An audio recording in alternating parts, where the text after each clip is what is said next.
100 વર્ષ પહેલા એક ઈચ્છા પૂરતી કૂવો હતો. જે કોઈ પણ આ કૂવામાં સિક્કો નાખી કંઈક માંગતું તેની ઈચ્છા આ કૂવો પૂરી કરતો.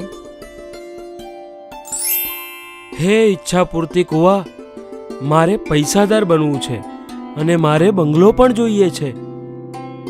થોડાક જ દિવસોમાં એ માણસ પાસે એક બંગલો હતો. આવી જ રીતે કેટલાય લોકો આ કૂવામાં સિક્કા નાખીને પોતાની ઈચ્છાની વસ્તુઓ માંગ્યા કરતા અને કૂવો તે બધાની ઈચ્છા પૂરી કરતો. પરંતુ ઈચ્છા પૂરતી કૂવો હવે ઘરડો થઈ ચૂક્યો હતો. તેની શક્તિઓ પણ ખતમ થઈ ચૂકી હતી. હવે તે કોઈની પણ ઈચ્છા પૂરી નહોતો કરી શકતો. હે ઈચ્છા પૂરતી કૂવા, મને એક હાર જોઈએ છે. મને હજી સુધી મારો હાર ના મળ્યો. કેમ કે હવે ઈચ્છા પૂરતી કૂવાની શક્તિઓ ખતમ થઈ ચૂકી હતી અને તે ખૂબ જ દુઃખી રહેતો હતો. હે ભગવાન, કંઈક એવું થઈ જાય કે મારી બધી જ શક્તિઓ મને પાછી મળી જાય અને હું લોકોની ઈચ્છાઓ પૂરી કરી શકું. મને બિલકુલ સારું નથી લાગતું કે લોકો મારી પાસેથી ખાલી હાથે પાછા જાય. હે ભગવાન, મને મારી શક્તિઓ પાછી આપી દો, મને મારી શક્તિઓ પાછી આપી દો. તમારી બહુ કૃપા થશે. પણ કંઈ જ ના થયું. ઈચ્છા પૂરતી કૂવો હવે વધારે ને વધારે દુઃખી રહેવા લાગ્યો. એક દિવસ આ ઈચ્છા પૂરતી કૂવાની પાસે એક નાનકડી બાળકી આવી, ટીના. એ ઈચ્છા પૂરતી કૂવા, મેં સાંભળ્યું છે કે તમે બધાની ઈચ્છા પૂરી કરો છો. પ્લીઝ મારી પણ ઈચ્છા પૂરી કરી દો. મારા મમ્મી પપ્પા બંને કામ પર જાય છે અને મારો કોઈ દોસ્ત પણ નથી.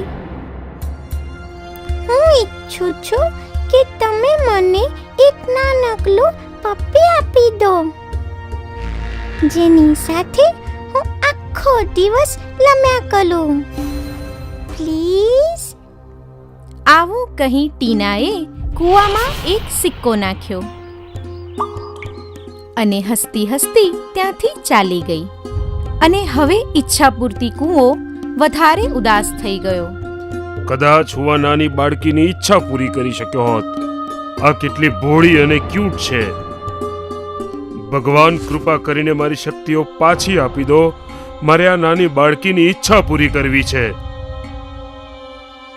આવું કહી ઈચ્છા પૂરતી કૂવો ભાવુક થઈ ગયો અને જોર જોરથી રડવા લાગ્યો.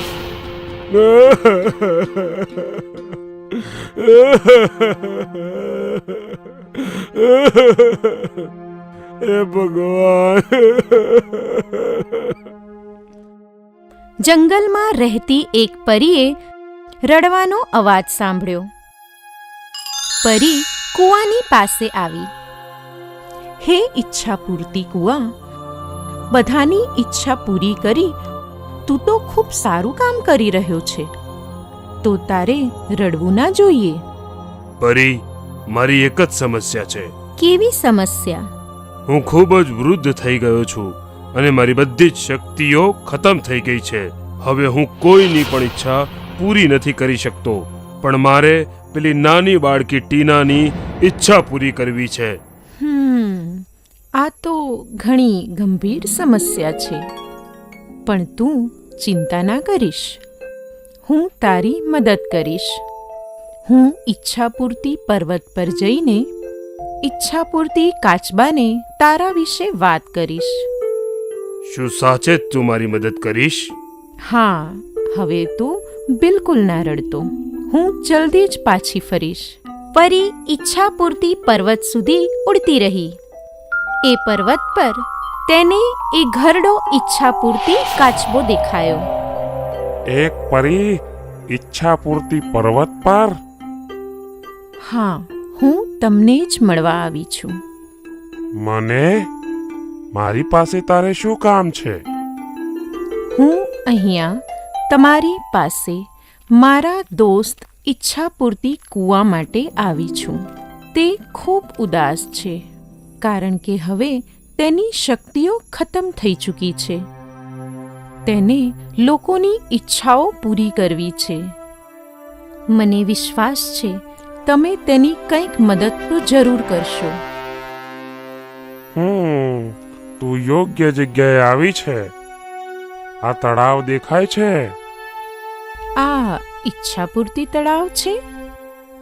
એ તો છે જ, પણ સાથે સાથે આ તારા દોસ્તની સમસ્યાનું સમાધાન પણ છે.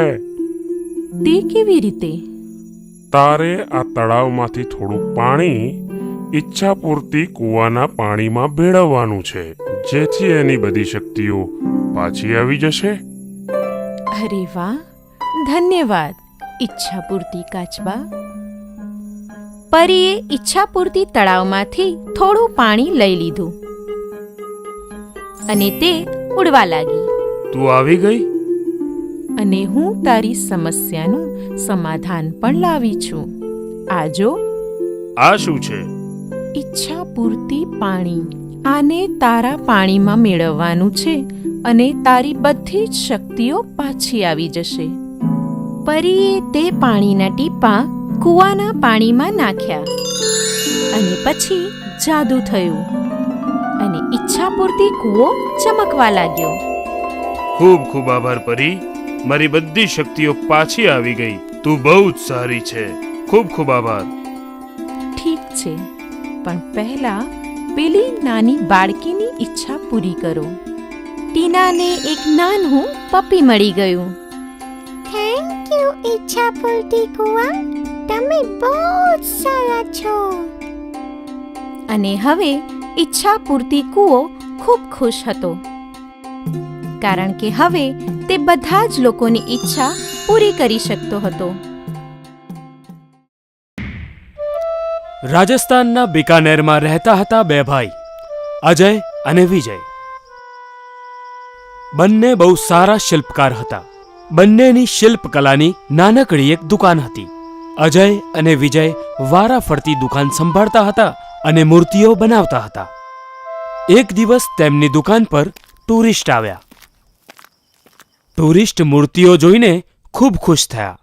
તેમાંથી એક ટુરિસ્ટને લાફિંગ બુદ્ધાની મૂર્તિ ખૂબ પસંદ આવી. આ લાફિંગ બુદ્ધા કેટલું ક્યુટ છે. આનો ભાવ શું છે? 1 સિક્કો. બસ ઠીક છે, આ લો. તે છોકરી એક સિક્કો આપીને મૂર્તિ ખરીદે છે. તે નીકળવાની તૈયારીમાં જ હોય છે અને કંઈક વિચારીને પૂછે છે, એક વાત કહો, તમે બંને એક મહિનામાં કેટલી મૂર્તિઓ બનાવો છો? લગભગ 30. એક મૂર્તિનો 1 સિક્કો, તો મતલબ 30 મૂર્તિના 30 જ સિક્કા. તમે બંને તમારી કળાનું સાચું મૂલ્ય નથી લગાવી રહ્યા. પણ અમે મૂર્તિઓ વધારે ભાવમાં વેચીશું તો અહીંયા કોઈ ખરીદશે જ નહીં. તો તમારે બંને આ મૂર્તિઓ અહીંયાથી બહાર ઉદયપુર જેવા શહેરમાં જઈને વેચવી જોઈએ. તમે બંને ખૂબ કમાશો. આવું કહીને એ ટુરિસ્ટ છોકરી ત્યાંથી ચાલી ગઈ.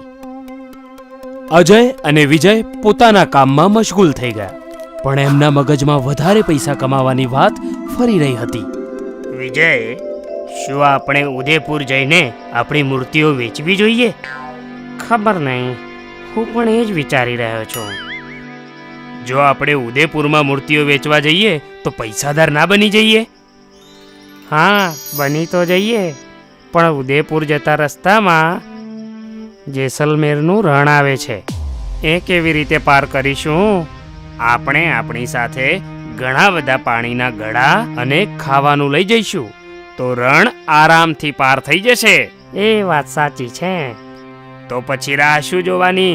આ સોમવારે જ નીકળીએ. અને જેવું અજય વિજયે વિચાર્યું હતું તે જ રીતે તેઓ સોમવારે નીકળી ગયા જેસલમેરથી ઉદયપુર. બળદગાડીમાં પહોંચતા કુલ 7 દિવસ થાય. પહેલો સૂરજ ડૂબ્યો અને હવે બંને ભાઈ રણમાં પહોંચી ગયા હતા. અત્યાર સુધી એમની યાત્રા ખૂબ જ સુખદ હતી. સૂરજ ઢળતાની સાથે બંને ભાઈ ગાડું ઊભું રાખીને જમવા બેઠા. આજનો દિવસ બહુ સરસ ગયો. હા ભાઈ, અને ખૂબ જ જલ્દી આપણે ઉદયપુર પણ પહોંચી જઈશું. બીજા દિવસ સૂરજ ઉગતાની સાથે અજય વિજયની મુસાફરી ફરી શરૂ થઈ અને સૂર્યાસ્તની સાથે ફરી પૂરી થઈ. 4 દિવસ સુધી તેમની મુસાફરી ખૂબ જ સુખદ હતી. આજે 5મો દિવસ હતો અને સૂરજ પણ ખૂબ જ તપતો હતો અને તેમની પાસે પાણીનો એક જ ઘડો બચ્યો હતો, જે હવે ઝડપથી સુકાઈ રહ્યો હતો. આપણે જલ્દી પાણી શોધવું પડશે, નહીતર આપણે રણની સખત ગરમીમાં તરસ્યા મરીશું. પણ રણમાં આપણે પાણી શોધીશું ક્યાં? બંને ભાઈ આજુબાજુમાં પાણી શોધવા લાગ્યા. બીજો દિવસ થયો અને હવે તો બળદે પણ ચાલવાનું બંધ કરી દીધું હતું. અચાનક અજયની નજર થોડેક દૂર ઢાળની નીચે ઉગેલા ઘાસ પર પડી. અજય ચોંકી ગયો. જરૂર અહીંયા પાણી હશે. પણ કેવી રીતે? આ જો, અહીંયા ઘાસ ઉગ્યું છે અને ઘાસ વગર પાણીએ ના ઉગે. હા, તે સાચું કહ્યું. ચાલ આપણે અહીંયા ખાડો ખોદીએ. બંને ભાઈ ત્યાં ખાડો ખોદવાનું શરૂ કરે છે. ધીરે ધીરે ખાડો ઊંડો થવા લાગ્યો. હવે સૂરજ માથે આવી ગયો હતો, પણ પાણીનું નામો નિશાન નહોતું દેખાતું. કદાચ આપણે ખોટા હતા. અહીંયા તો પાણીનું એક ટીપું પણ નથી દેખાતું. એવું ના થઈ શકે. આપણે હજી થોડો પ્રયત્ન કરવો જોઈએ. તું કર, હું તો થાકી ગયો છું. વિજય ત્યાં નજીક જ બેસી જાય છે અને અજય હજુ પણ મહેનત કરી રહ્યો છે. 2 કલાક થઈ ગયા અને અચાનક જ પાણીની એક ધાર ફૂટી. પાણી મળી ગયું! પાણી મળી ગયું!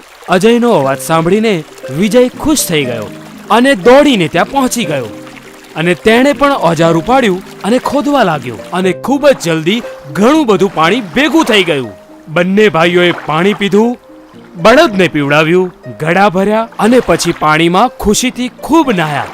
વિજયે તો હાર માની લીધી હતી, પણ અજયનો વિશ્વાસ અતૂટ હતો. તેણે ખોદવાનું બંધ ન કર્યું, કારણ કે તે જાણતો હતો કે જો તે કોશિશ કરે તો રણમાંથી પાણી કાઢવું એ શક્ય છે. ત્યારબાદ બંને ભાઈઓએ મુસાફરી ચાલુ રાખી અને બીજા દિવસ બંને ભાઈ ઉદયપુર શહેર પહોંચી ગયા અને જેવું તેમણે વિચાર્યું હતું તેવી જ રીતે તેમની મૂર્તિઓના ખૂબ સારા ભાવ તેમને મળ્યા. અજય વિજય બંને ભાઈ ખૂબ જ ખુશ હતા, કારણ કે તેમની મહેનત રંગ લાવી. એટલે જ તો કહેવાય છે કે કોશિશ કરવા વાળાની હાર ક્યારેય નથી થતી.